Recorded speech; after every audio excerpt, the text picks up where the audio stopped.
आज हम बात करेंगे 2011 की फिल्म अ डेंजरस मेथड के बारे में, जो सच्ची कहानी है डॉक्टर सिगमंड फ्रॉइड और कार्ल यूंग के बीच के कड़वाहट की, जिसने तब जन्म लिया जब कार्ल को पता चला कि फ्रॉइड की थियरी से कार्ल की पेशेंट का इलाज नहीं हो सकता।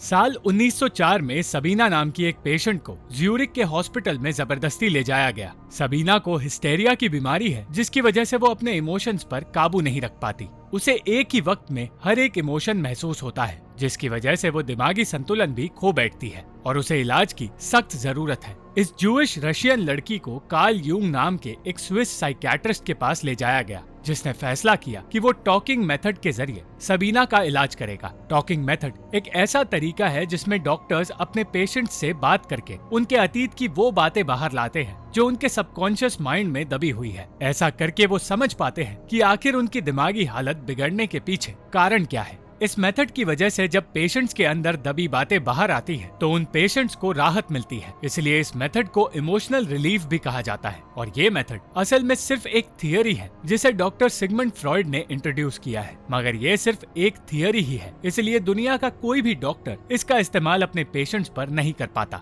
सारे डॉक्टर्स ज्यादातर शॉक थेरेपी की मदद से इलाज करते हैं, पर डॉक्टर कार्ल ने सबीना के केस में फ्रॉइड की इस थियरी का इस्तेमाल किया। सबीना की नजरों से दूर जाकर कार्ल उसके पीछे बैठकर उससे सवाल पूछने लगा, ताकि अपने अतीत को याद करते वक्त सबीना डिस्ट्रैक्ट ना हो। सबीना की इस दिमागी बीमारी का सच ढूंढते हुए कार्ल को पता चला कि उसकी इस हालत के जिम्मेदार उसके पिता हैं। 4 साल की उम्र में जब सबीना ने गलती से एक प्लेट तोड़ दी थी, तब उसके पिता ने उसे शर्मिंदा करके उसे बुरी तरह पीटा था। वो घटना सबीना के लिए शर्मिंदगी और गुस्से से भरी थी, पर कार्ल ये जानकर हैरान हो गया कि इस घटना ने सबीना को डराने के साथ साथ उसे एक्साइट भी किया और उसे ये सजा अच्छी भी लगी थी। इसलिए कम उम्र में ही वो ऐसे एक्सपीरियंसेस की ओर खिंची चली गई जिनमें उसे अपमानित होना पड़े और उसे पीटा जाए। सबीना के पिता वक्त के साथ उसे और ज्यादा सजा देने लगे और सजा के इस एक्साइटमेंट की वजह से सबीना के दिमाग पर असर हुआ और वो हिस्टेरिया की पेशेंट बन गई। सबीना के पिता, जो कि एक मशहूर रईस बिजनेसमैन थे, सिर्फ उसे नहीं बल्कि उसकी माँ और भाई को भी ऐसी सजा दिया करते थे।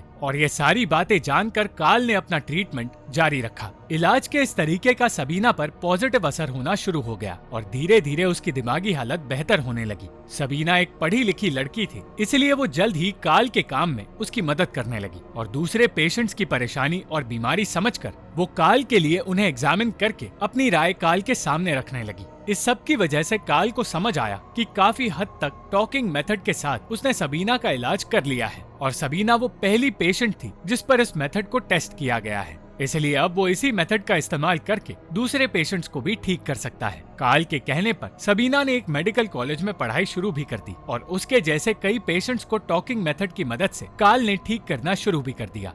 2 साल बाद जब ये बात सिगमंड फ्रॉइड तक पहुंची, तो उन्होंने कार्ल को अपने पास मिलने बुलाया। अपनी पत्नी एमा के साथ कार्ल फ्रॉइड के पास ऑस्ट्रिया पहुंचा और कुछ देर आराम करने के बाद कार्ल और फ्रॉइड 13 घंटों तक एक दूसरे से बात करते रहे और 13 घंटों की गहरी डिस्कशन के बाद कार्ल को समझ आने लगा कि फ्रॉइड की सोच उससे बिल्कुल अलग है। वो न सिर्फ दूसरों की बात सुनने और मानने से इनकार करता है, बल्कि दूसरों पर अपनी सोच थोपकर वो उन्हें इन्फ्लुएंस करने की भी कोशिश करता है। कुछ वक्त बाद सबीना बार बार कार्ल से मिलने के बहाने ढूंढने लगी। वो उसके साथ पहले से ज्यादा वक्त बिताने लगी और उसे समझ ही नहीं आया कब वो कार्ल की तरफ अट्रैक्ट होने लगी। उसने कार्ल को बताया कि वो दिन रात उसी के बारे में सोचने लगी है और उसके साथ अलग अलग फैंटेसीज इमेजिन करने लगी है। उसने ये भी कहा कि आज तक वो किसी रिलेशनशिप का हिस्सा नहीं बनी, पर वो हमेशा बचपन में हुए हादसों के बारे में सोचकर एक रिलेशनशिप भी इमेजिन करती थी। आज वो इसी सोच के साथ अपने और कार्ल के रिलेशनशिप के इमेजिनेशन में डूबी रहती है। वो कार्ल के करीब तो आई, पर कार्ल एमा से प्यार करता है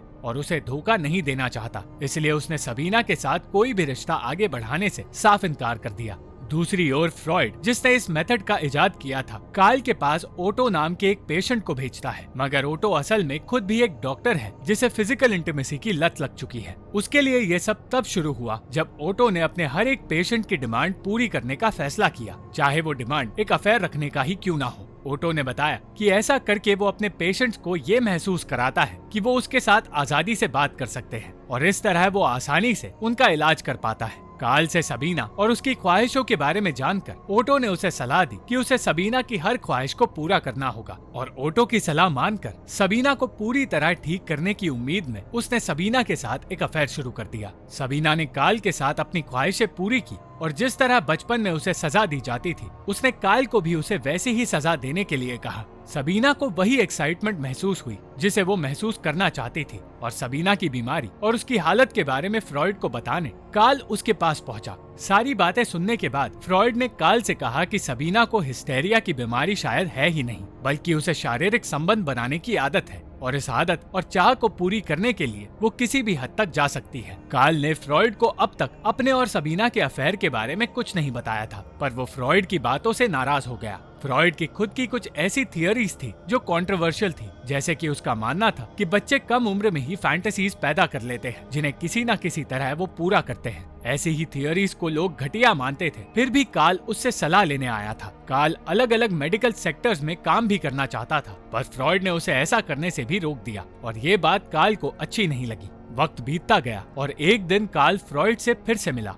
फ्रॉइड ने कहा कि उसे लगता है कि काल का अपने किसी पेशेंट के साथ अफेयर है, पर काल ने साफ इनकार कर दिया क्योंकि वो अपना और सबीना का सच दुनिया से छुपाना चाहता था। पर फ्रॉइड ने बताया कि किसी अनजान लड़की ने उसे चिट्ठियों के जरिए ये बताया है कि उसका काल के साथ अफेयर चल रहा है, और ये सुनकर काल ने सबीना के साथ अपना रिश्ता खत्म करने का फैसला किया। रिश्ता टूटने की वजह से सबीना की दिमागी हालत फिर से बिगड़ने लगी। उसे अपनी पढ़ाई पूरी करने में मदद की भी जरूरत थी, इसलिए मदद मांगते हुए फ्रॉइड के लिए चिट्ठी लिखकर उसने अपने और काल के अफेयर के बारे में फ्रॉइड को सब कुछ बता दिया। उस चिट्ठी को काल के पास ले जाकर फ्रॉइड ने उसे फिर से अफेयर के बारे में पूछा, पर काल ने इस बार भी इस अफेयर की बात को झुठला दिया। फ्रॉइड ने सबीना से मिलने से इनकार कर दिया और चिट्ठी में सबीना के लिए कुछ कड़े शब्द का इस्तेमाल भी किया, क्योंकि उसने काल को बदनाम करने की कोशिश की थी। चिट्ठी पढ़कर सबीना बुरी तरह परेशान हो गई और उसने काल से कहा कि उसे फ्रॉइड को उनके अफेयर का सच बताना होगा। सबीना इनडायरेक्टली काल को धमकाती है क्योंकि उसे अपनी पढ़ाई में फ्रॉइड की जरूरत थी, और उस धमकी से डरकर काल ने फ्रॉइड को सारा सच बता दिया। फ्रॉइड ने तो काल को अफेयर खत्म करने के लिए कहा ही, पर उसके साथ साथ एमा तक भी इस चिट्ठी की बात पहुंच गई। एक तरफ सबीना को फ्रॉइड का अपॉइंटमेंट मिल गया, तो दूसरी तरफ एमा अपने पति के अफेयर के बारे में जानकर भी चुप रही। इस बात को कई साल बीत गए और एक दिन अपनी टीम और काल को लेकर फ्रॉइड अमेरिका चला गया, जहां वो दुनिया के दूसरे डॉक्टर्स को टॉकिंग मेथड के असर के बारे में बताना चाहता था। पर कॉन्फ्रेंस के दौरान काल और फ्रॉइड के बीच बहस होने लगी, क्योंकि उन दोनों की ही सोच एक दूसरे से बिल्कुल अलग थी। उस दिन के बाद काल और फ्रॉइड के रास्ते एक दूसरे से अलग हो गए और हर कोई उन्हें एक दूसरे का राइवल मानने लगा। काल एक ऐसा इंसान था जो अपने पेशेंट्स का न सिर्फ इलाज करना चाहता था, बल्कि उन्हें सोचने की और अपना भविष्य चुनने की आजादी भी देना चाहता था। उसकी इसी सोच की वजह से आज सबीना ठीक होकर एक साइकियाट्रिस्ट बन गई, पर फ्रॉइड अपनी थियोरी को और एडवांस बनाना चाहता था और इलाज के बाद वो अपने पेशेंट से कोई भी रिश्ता रखना नहीं चाहता था। इस दोस्ती के टूटने से काल की दिमागी हालत पर असर होने लगा और अपने आप को कमजोर महसूस करके वो सबीना के साथ अपना अफेयर फिर से शुरू करने की बात करने लगा। पर सबीना जानती थी कि काल अपनी पत्नी को कभी छोड़ेगा नहीं, इसलिए उनके रिश्ते का कोई भविष्य नहीं है, और यही सोचकर सबीना ने हमेशा के लिए वियना जाने का फैसला किया, जहाँ उसने एक रशियन डॉक्टर से शादी कर ली। 2 साल बाद जब वो काल और एमा से मिलने आई, तब एमा ने उसे बताया कि काल डिप्रेशन से जूझ रहा है। वो काल और सबीना के अफेयर के बारे में जानती थी, फिर भी उसने सबीना को काल से बात करने के लिए कहा ताकि वो बेहतर महसूस कर सके। सबीना ने काल से कहा कि जो बच्चा उसके पेट में पल रहा है वो काल का है, और ये सुनकर काल ने उसे बताया कि वो ये बात कभी मानना नहीं चाहता था, पर वो हमेशा से सबीना से प्यार करता था। रोते हुए सबीना वहाँ से चली गई और उस दिन के बाद वो काल से कभी मिल नहीं पाई, क्योंकि वर्ल्ड वॉर के दौरान सबीना और उसकी दोनों बेटियों को नाजी सिपाहियों ने मार दिया। काल ने किसी तरह खुद को संभाल लिया और दुनिया का एक लीडिंग साइकियाट्रिस्ट बनकर उसने बहुत सी किताबें लिखी। फ्रॉइड की बहुत सी थियोरीज को दुनिया ने एक्सेप्ट नहीं किया, और उनमें से एक थियोरी को अ डेंजरस मेथड कहा जाता है, जहां उसका कहना था कि एक परिवार के ही लोग कहीं ना कहीं एक दूसरे को पसंद करते हैं, और ऐसी थियोरीज के पीछे उसका मकसद इंसानों के उन राज और ख्वाहिशों को बाहर लाना था जिन्हें लोग खुद कभी एक्सेप्ट नहीं करना चाहते। Thank you for watching this video. अगर आपको ये वीडियो पसंद आई तो इस वीडियो को लाइक, शेयर और इस वीडियो पर कमेंट जरूर करें, और इस चैनल को सब्सक्राइब करना मत भूलना।